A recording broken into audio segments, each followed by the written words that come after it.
doesn't get one good night's sleep, if they have one poor night's sleep, it actually takes 5 good nights sleep to make up for the Boy, loss that's of that almost a one. full week. Yeah, and it's interesting because you can get this fatigue debt built so deep, it's kind of like a credit card debt, and you try to pay it back, in one, you can't do it. There's this thing called Wernicke's encephalopathy.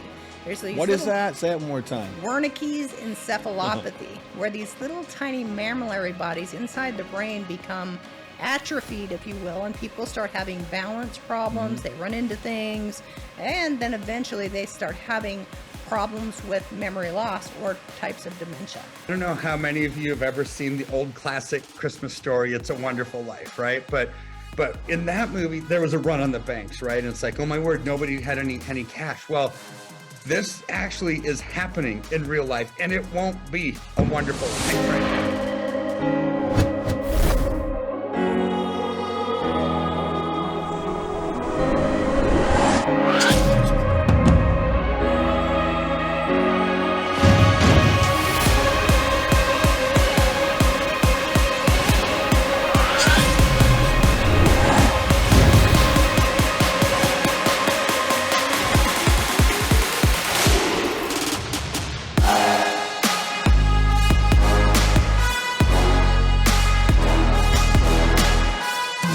Getting a good night's sleep is very important for optimal health. And that's a question that we get asked all the time is, what can we do to improve sleep at night so we can actually wake up rested?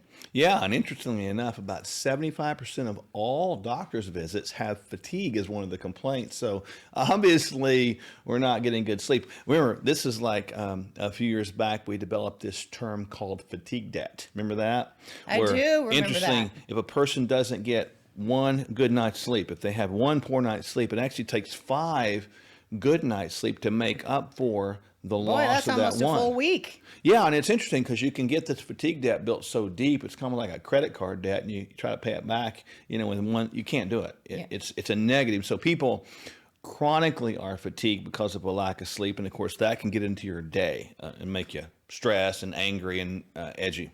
Yeah, a couple of things that I talked to him about is, number one, it's probably not a good idea to take a late afternoon nap because you might not go down to sleep at night.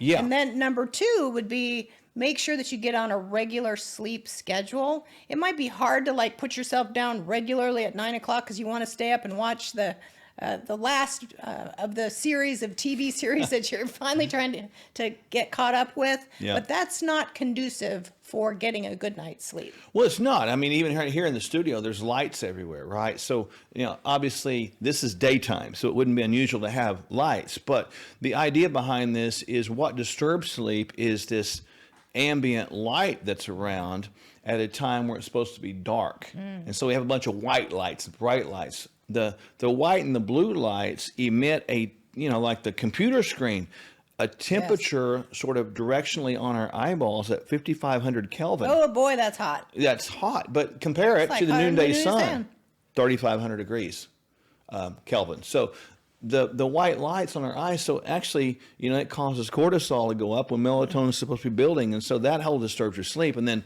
a lot of times you can actually correct that with some blue blocker glasses, right? I've got some in my office I'll put on blue blocker sometimes. glasses on, like later in the day, or Yep.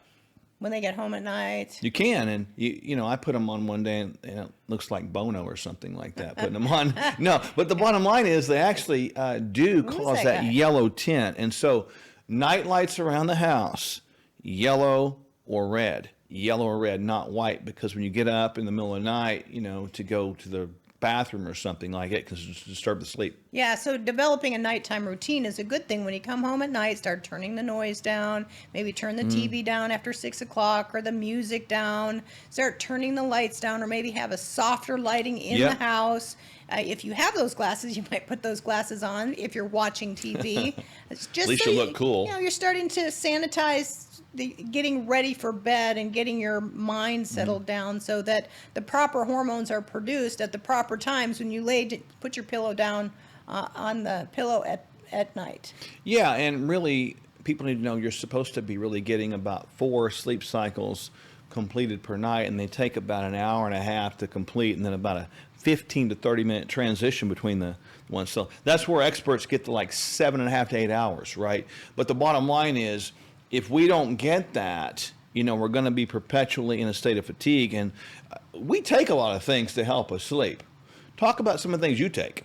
Well, one of my favorites at the top of the list, of course, is progesterone. In the aging female, progesterone is the first hormone to drop low. And progesterone happens to be the hormone of deep sleep. So for me, optimal progesterone levels are like imperative. Yep. Number 2 is I like this amino acid called L-theanine, up to about 400 milligrams at night, in combination with magnesium buffered chelate, up to about 300 milligrams at night. And then I also like to top that off with melatonin. And I've worked my way up to 10 milligrams of melatonin, and that works really well with that little concoction or combination. Now, I know some people out there thinking, well, I heard, again, another myth buster time for you.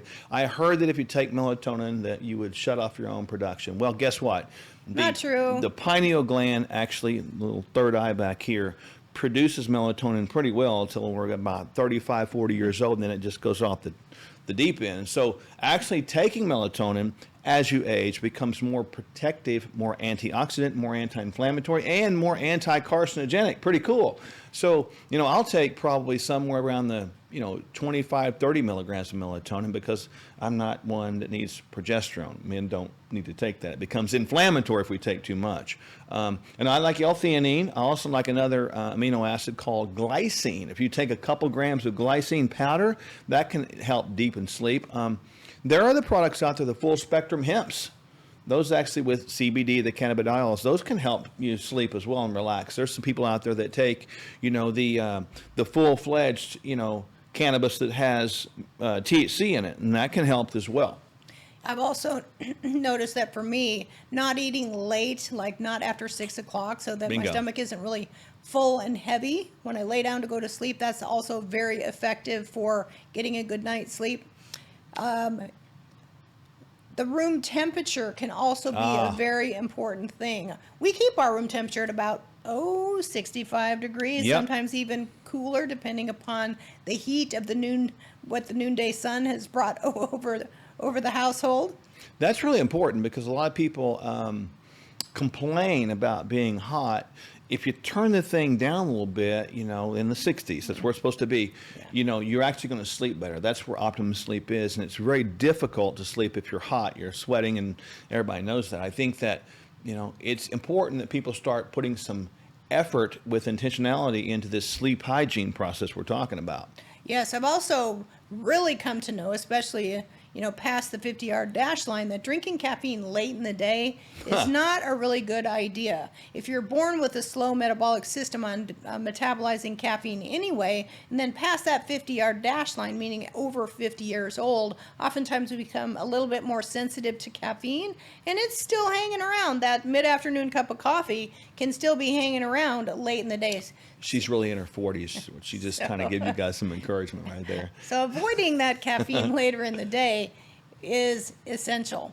Yeah, and give yourself a gap between your last meal and bedtime. And optimally it's 3 hours or so, but some people, if you can even give it 2 hours, it's better, because if you have a lot of food stuck in the gut here, it's going to create a lot for reflux of too. yeah, it's going to really mess with your sleeping. So with sleep though, seriously folks, put some effort into that, because it is underappreciated. And for the business people out there, it's not a waste of time. It's actually really good. So, hey, want some of these tips, you can reach out to us and we'll make sure to get you squared away. What are the effects of alcohol on your body with prolonged use? Stay tuned for the good, the bad, and the ugly.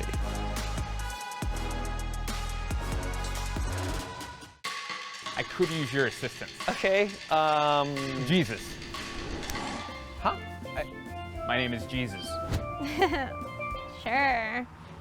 Jesus. Jesus is here today. You looking for a job? Yes, sir. You and Mark have 45 days before the bank forecloses. Not to worry. They do not call me, by God, Byron, for nothing. The collection plate starts to be passed around. Mark reaches into the basket and shouts, "You and your family are the winner from the first church of the lotto." Kind of think of it like a high-stakes bingo night every Sunday. Poopy diaper! Poopy diaper! This video of the diaper is going viral right before our eyes. This is a miracle. What is? Friends of Faith has over 300,000 followers. Oh my dad! That's more followers than Moses had. Jesus! Take the wheel! Just say it. No, stop take the wheel! I got it, buddy.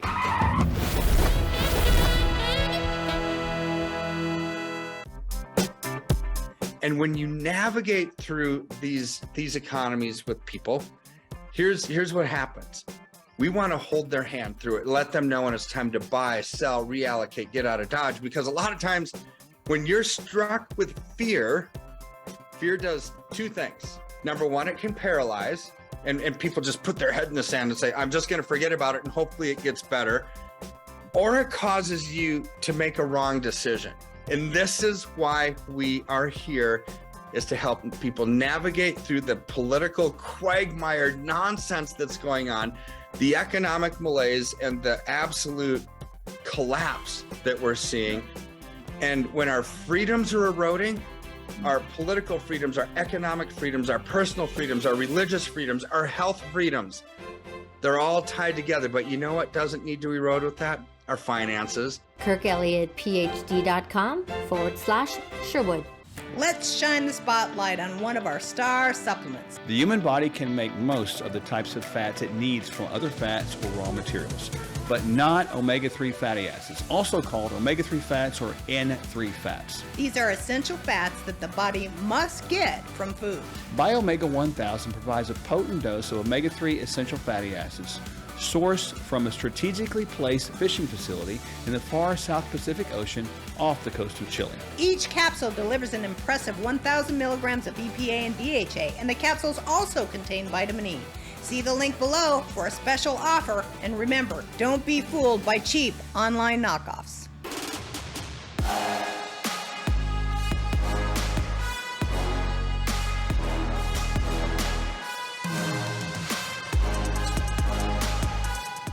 Alcohol. What effects does it have on your body? Well, the Bible says to take a little bit of wine for the stomach, doesn't it? Yes, it does. I think people take that a little extreme. Like, does that mean it's always good for you? Well, no, there's a lot of variables. So alcohol, we cannot say just a blanket statement is bad for you, because we know that Jesus drank wine, right? We can't say it's bad for you. And what I just quoted was a scripture, where the disciples were told, take a little bit of wine for your stomach, right? So obviously it has some purpose, but it's okay to have alcohol, but it's not okay if it has you. And there's a lot of... Say that one more time. That's a good point. It's okay to have alcohol, but it's not okay if it has you. And I'm talking about not just addiction. I'm talking about the dangers of that. Dependence. Yeah. Now, in a previous show, we were talking about the fatty liver concept, right? And so with that, there is such a thing as alcoholic fatty liver, where the enzyme alcohol dehydrogenase doesn't work very well. It doesn't break down alcohol, so we end up with that heavy part of that metabolite that's toxic that settles in the liver. So there's a few people like that. There are a few people that can be very addicted if they don't metabolize it and it stays in the system longer. They feel it. In other words, if you have a glass of wine, you might have a little bit of a buzz on it, a little bit of neurotoxic action. Or there are other people that can have a glass of wine and don't have any effect at all. That's true. And it's going to be the length of time that you've consumed alcohol, and of course it's going to be the quantity of alcohol that eventually has the toxic effects on the body. One of the things that happens in the system that I know from medical practice is there's this thing called Wernicke's encephalopathy. There's these What is that? Say it one more time. Wernicke's encephalopathy, where these little tiny mammillary bodies inside the brain become atrophied, if you will, and people start having balance problems. They run into things, and then eventually they start having problems with memory loss or types of dementia. Well, so the brain is one thing that is very affected by alcohol. Yeah, and that's going to be part of that brain inflammation concept again. It's a toxin that affects the brain and damaged cells. I think there's a few good things about alcohol, and I think we need to acknowledge that. Can alcohol be something that creates relaxation?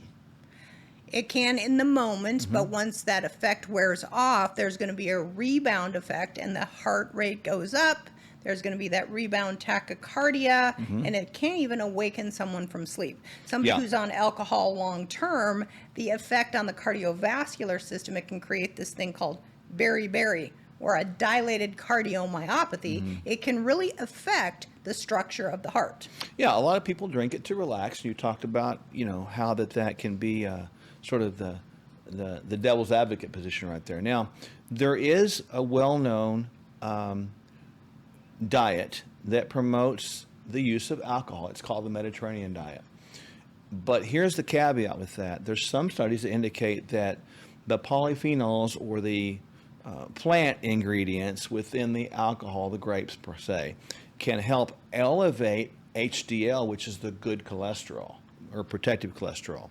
Now, that's true in some to a point. But at the same time, if you're drinking wine, for example, and it becomes inorganic, we can also get some of the pesticides in there and some of the herbicides that are in there, and they actually can hurt you. So it can create a toxic load. That's right. So brain toxic load, it can create heart toxic load or dilated cardiomyopathy. We talked about liver cirrhosis. There's also alcohol is a type of sugar, and too much alcohol can create a gut dysbiosis and overgrowth of certain species of candida or yeast. And that is going to affect memory and cognition and function, energy production to a point as well. And leaky gut. Can't forget that one either. The people also, even we're not talking about just wine and hard alcohol. We could talk about even beer in this particular discussion. Beer has gluten in it, right? Hops and gluten. So we know that gluten can be an issue with beer. And there's people that have a lot of this beer belly, or this distension right here. Visceral fat. Visceral fat. And what that is, think about this. The toxins are stored within the fat right in and near your organs. Yes. That didn't even sound good. And the pancreas. One of the other things that alcohol can do is it can elevate triglycerides. And we know that high triglycerides is an independent risk factor for sudden cardiac death. Yeah. So too much alcohol, too much triglycerides can equal pancreatitis and actually put you in the hospital. So if you've got visceral fat, it's not just your liver that's affected, it's your pancreas that's affected. And that pancreas, if it becomes troubled and triglycerides go on the rise, here you are in the hospital with IV fluids and insulin to bring those triglycerides down. I was talking with someone probably 3 or 4 weeks ago who was reviewing this person's lab, and I asked the question, do you drink very much, and how often, and how much do you drink, and what do you drink, and all that. And the triglycerides were elevated at about 300. They should be under 100. Now there's some that could be much higher than that, but the liver enzymes were also elevated. So there was a development there of that alcoholic fatty liver. And it turns out the person was drinking every single night small amounts. Well, what they thought were small amounts, maybe a glass of wine or maybe 2 or 3 beers. But that was every night. And so people are different with this. So we need to really look at the individual cases with this on alcohol and not make it a blanket statement. But if you can avoid alcohol, go ahead. But if you find out perhaps that it's beneficial in some way with your body type, your genetic type, you can do that, but make sure you're drinking organic. Clean alcohol is what you're saying.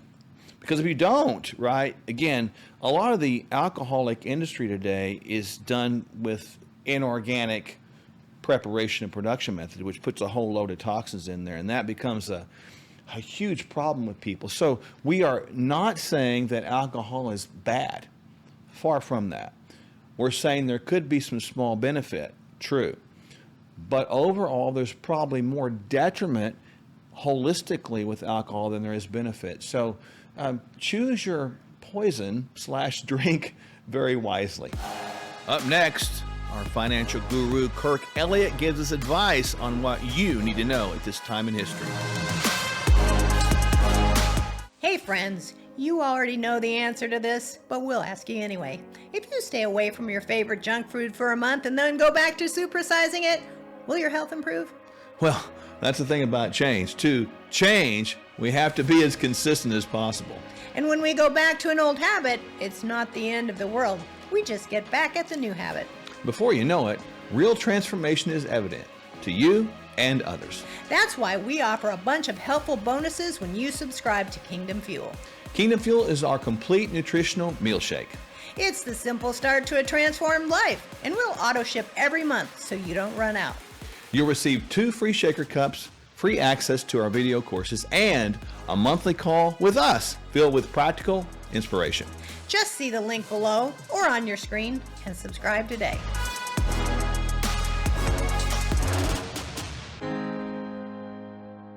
Hey there, Kevin Sorbo here. Now, deep down, we know this. We're more than just a brain and a body. We're a spirit, we're a soul, and we're also a physical temple.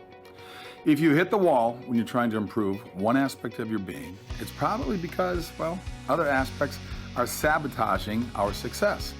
So that's why diets don't work.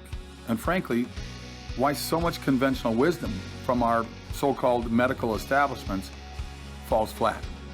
Doctors Michele and Mark Sherwood have a very different approach. I should know because I happen to be one of their patients. They address the whole person to get to know you, your challenges, and more importantly, what your goals are. Then they offer a complete plan that addresses your unique biology and your heart. They'll help you discover what you need to experience transformation. So find out more at sherwood.tv/sorbo. That's sherwood.tv/sorbo, or see the link before. Now, I'm heading for a workout. You should be going for a workout too. All right, guys. God bless. Hey everybody, Dr. Kirk Elliott here, and thanks, Mark, for having me on. Interesting topic today because it's a scary topic for everybody that has funds in the bank, right? So I don't know how many of you have ever seen the old classic Christmas story, It's a Wonderful Life, right? But in that movie, there was a run on the banks, right? And it's like, oh my word, nobody had any cash. Well, this actually is happening in real life, and it won't be a wonderful life, right? So the FDIC, the Federal Depository Insurance Corp, right? When you have a bank account, a checking account, savings account, your bank accounts are what? They're insured up to $250,000, right? So we all feel safe, right? We all feel safe that our bank accounts should be safe, right? They're not tied to the stock market. They're not tied to the bond market, or are they, right? Because what does the bank do with your funds? They lend it out, right? So they used to be that every $100 you would deposit, they would keep $10 back and they would loan out $90, right? So it was a 10% reserve requirement. Well, during COVID, the banks, all banks in America from the Federal Reserve said reserve requirement is 0. So they don't have to keep any money on hand at all, 0, right? Oh my word, they could be ripe for a bank run, right? So they also did one other thing. This happened last year. Also what happened last year was they actually the Fed took $2.5 trillion of liquidity out of the banking system via a mechanism called a reverse repo mechanism, which just means they gave all banks these worthless US treasuries and stripped cash out. So they took out $2.5 trillion. They made a 0% reserve requirement, meaning banks don't have anything on hand. So their liquidity is like minimal. But then in November of 2022, a meeting was held at the FDIC, and this video just came out this end of the first week in January. It was a video of their meeting. It wasn't intended for public consumption because these FDIC officials were talking, and what were they saying? We can't let the public know about this at all. Now, the bankers, they need to know what's happening in the markets and the impending collapse. And see, Mark, words have meaning, right? So impending collapse, they weren't talking about a collapse that might happen somewhere down the road, an impending collapse of the markets, and the public can't know about what they're talking about in this meeting because that would come with unintended consequences. It's like, what in the world were they talking about? So what they're talking about is the FDIC is running out of money. So we all think we have $250,000 insurance coverage, We don't, because there's $9 trillion of our money in the banking system. 9 trillion, okay? They have 125 billion covering 9 trillion. That's 1.388%. So the FDIC only has 1.388% of all of our deposits covered. No wonder the FDIC officials, when they didn't know they were being recorded, said, we can't let the public know about this because it would come with unintended consequences, which would be what? A run on the banks.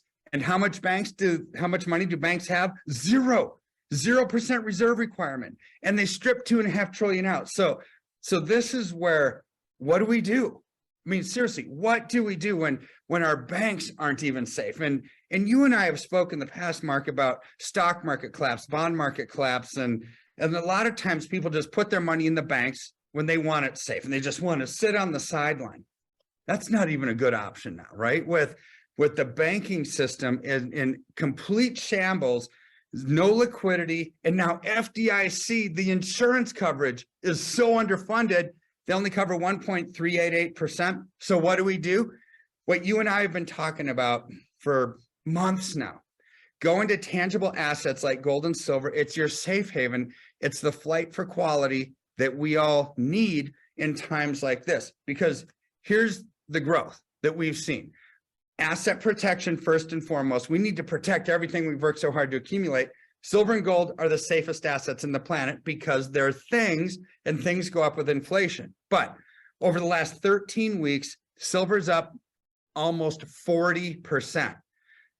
It was, let's see, 3 months ago, so 13 weeks, it was $17.97 an ounce. Today it's well over 24. It's up almost 40%. But 12 weeks doesn't make a trend. So let's look back further. 2.5 years. Silver was $11.91 an ounce in March of 2020. Now it's up to over 24. That's up 98% in 2.5 years, averaging 38% year growth. That is amazing. In a time like this, when we're all concerned about stock markets collapsing, bond markets collapsing, we're losing equity in our houses, we can have a smile on our face like I always do because we can have something good. There's hope and there's light at the end of this tunnel. If you do the right thing, reallocate into silver or gold, tangible silver or gold, and we can help you with that. Exploring biohacking, bioharmonizing, biosynergizing, stacking, resilience, or anti-fragility? Start here. No gimmicks, just proven results.